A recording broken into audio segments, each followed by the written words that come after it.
Hey guys, I'm Mark, and this evening I wanted to go over one of my favorite vegetables to grow in my garden. I want to talk about kale. Kale is an awesome plant. It's one of those plants that if you only had a little bit of space and you only could grow a couple different things, kale would probably have to be one of them. It's super easy to grow. It is incredibly nutritious. It's packed with vitamins and minerals and antioxidants, and it just goes and goes and goes throughout the season, as long as you grow it right. So I'm going to give you a couple tricks on how I grow the kale and get it to look like this and throughout the season, not just now, but all the way into the fall. This is a red Russian kale, and one of the main things that you want to pay attention to when you're growing kale is how you harvest it. Harvesting kale is really easy. You just basically want to start at the base of the plant and remove all of the lower leaves. These plants right here are ready to be harvested. They're totally ready to go.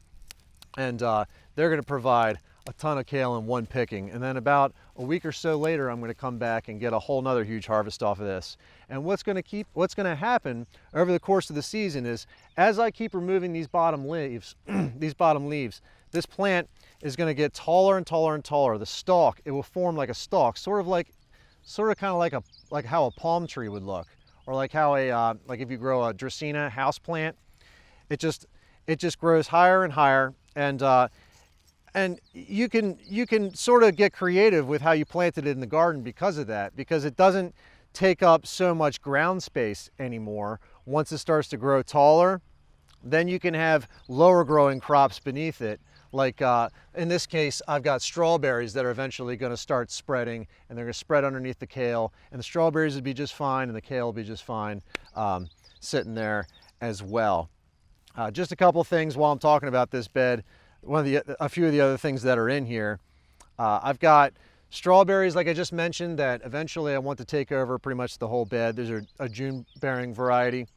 And then I've also got some red onions, some large red onions in the center there, and then along the side I've got some bunching onions. And on the very edge are some radishes.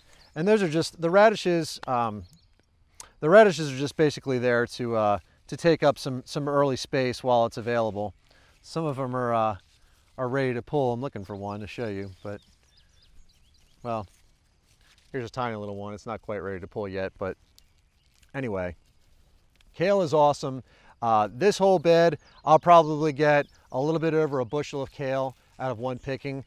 I just keep picking the bottom stems, or the bottom leaves, excuse me, like I say. And you want to remove any other crowns that are coming out the side. Like for example, I'll pull this one off. Well, you can see that leaf I just pulled off the base there has another little crown coming in on it. And you're going to want to remove that too, unless you want to have like another branch to your tree come off. You could do that. I've seen that before. This method that I'm talking about works with just about any different kind of kale.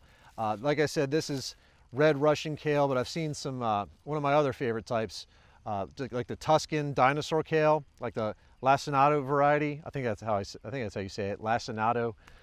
That's a really awesome kale to do this with as well.